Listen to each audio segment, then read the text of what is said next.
روغانه بابا وای د دې ځمکې تقسیم کړی اخر چا دی اسماني د دې ځمکې تقسیم کړی اخر چا دی اسماني څوک قبضه کړي نوابي کړي څوک قبضه کړي سلطاني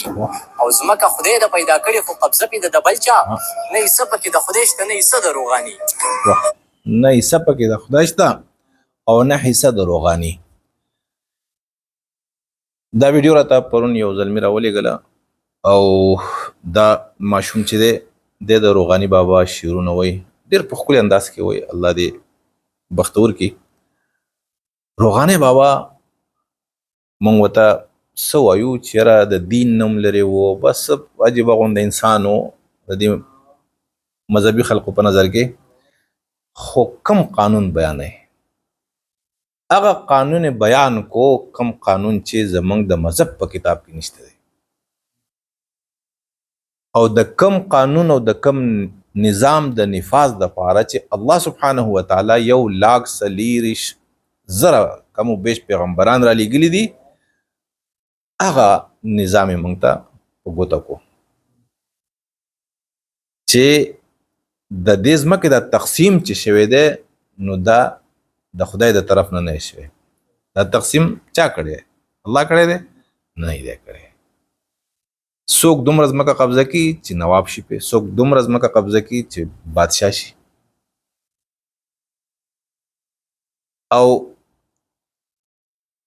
هم دغه وجه ده چې خدای ته پکې هم په ځمکه کې څه پاتې نه شو او غریبو ته پکې هم څه پاتې نه شو. دا خبرې یعنی دا یو قانون دی که نه روغاني بابا موږ ته وښودو چې د الله قانون څه دی ټول خلق یو شان دي.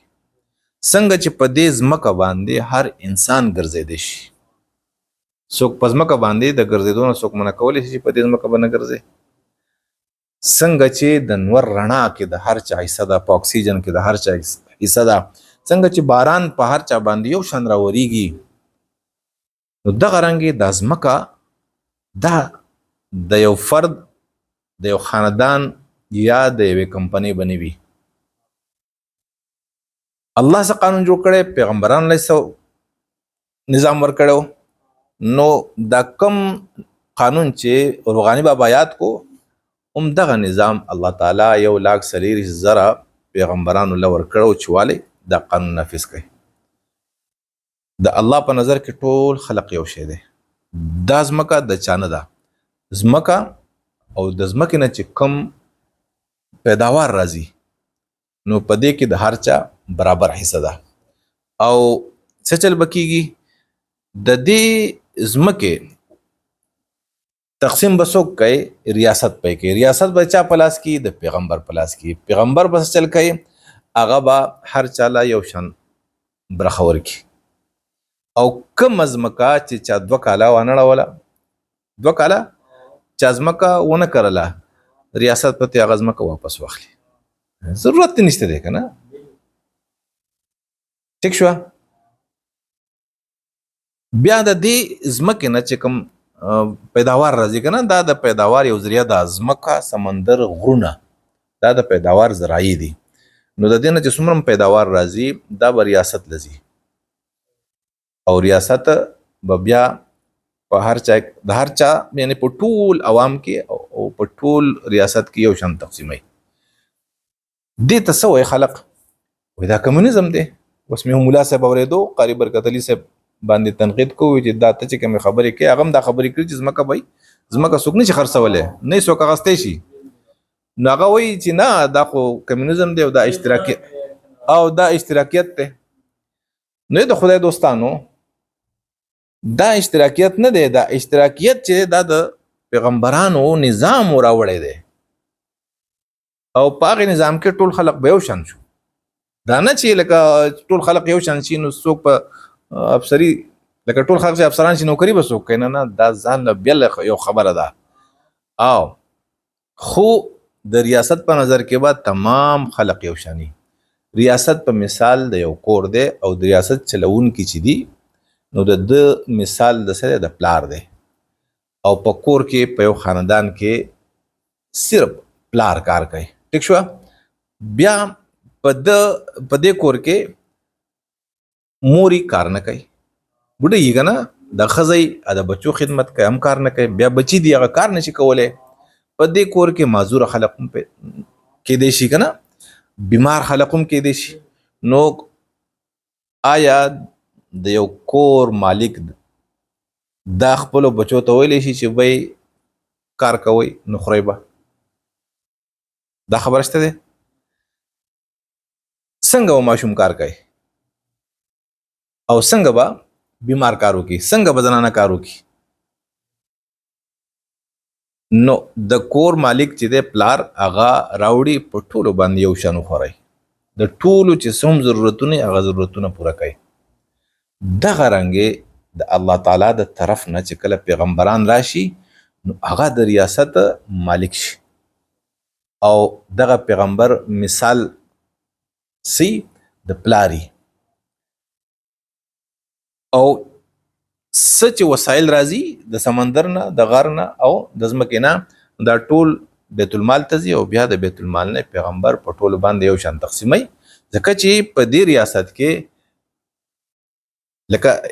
سرمایدارانه نظام سوی کیپیټالیزم چې دی هغه وای به کار کوي نو خوري با چې کار نه کوي نه شي خوړې د لوګي نمبر ټیک تا خو نه اسلام څه خبره کوي چې وای ټول خلک کار نشي کولای په دې کې معذور خلک دي په دې کې بوډاګان دي په دې کې وړي دي دي کمزور خلک دي نور چې څوک کار کوي هغه به معاوضه هغه ته ملويږي خو چې څوک کار نشي کولای د بوج په پچا ورچي د کور په مالک باندې به کنه نو نه دا ریاست دا بوج وځي د لبزان له وظیفه ور کوي تکشوا دا د الله د طرف نه نظام دی د عدل نظام دی چې څومره هم ذرایع دي د پیداوار او څومره حاصل وي دا غینا نو د دې تقسیم به هم منصفانه کیږي په عدل باندې بکیږي خو افسوس چې نن منګه دې نظام ته شاکړې دا او د یو مولا د یو پیر په کتاب کې د یو امام د یو فقيه په کتاب کې داسې نشته دی چې ریاست په نظام څنګه چلای بلکې د دې نظام خلاف دي او دا نظام چې دا اوس په موږ باندې مسلط شوی دی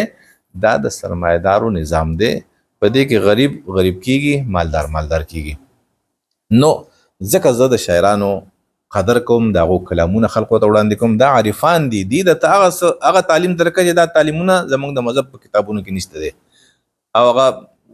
زاور مکنه چې امام بخاری صاحب رحمت الله علیه هغه شپږ لکه د پاسه حدیث راغون کړیو او دغه په کتاب کې وسو 2200 احادیث دي نو په دې 2200 احادیثو کې یو داسې نشته چې ریاست په څنګه چلے یو حدیث په کې داسې نشته دي هیڅ ډانچه نشته دی د غریب او د ضرورتمند د ضرورت د پوره کول لپاره څه نظام نشته دی پکې نو ما سوچ کو چې هو اغا کم احادیث چې دی وای امام بخاری صاحب ضایع کړی دي نو هغه ضایع شوی نه دي هغه دی ضایع کړی دی او پای کوم دغه نظام وو اګه زه امام بخاری صاحب چرته زنیم چې امام بخاری صاحب دروغجن سړی و یا هغه چرته خود دوکا شوی ده نو کو هغه شپږ لاکه حدیث راغون کړی دي د مولان په خپل وای څه د پاسه نو 7200 احادیث په دې کې موږ ته صرف د عبادتونو نه دا 7200 احادیث جوړلې د عبادتونو نه د رسمونو نه رواجونو نه نور به څه نشته ده د خېټه او د انساني ضرورتونو پوره کولو د سره نظام پکې دینه د خودله او نه پکې چړل شي نو زه پوه شوم چې دا کم احادیث چې ځای شوی کنه ریاستی نظام معاشي نظام اقتصادي نظام هم هغه کې او د سرمایدارو هغه زمونږ نه ختم کړو به سوي الزامي پچارا ولګو تورې پچا پورې کو په امام بخاری صاحب ځای کړی دي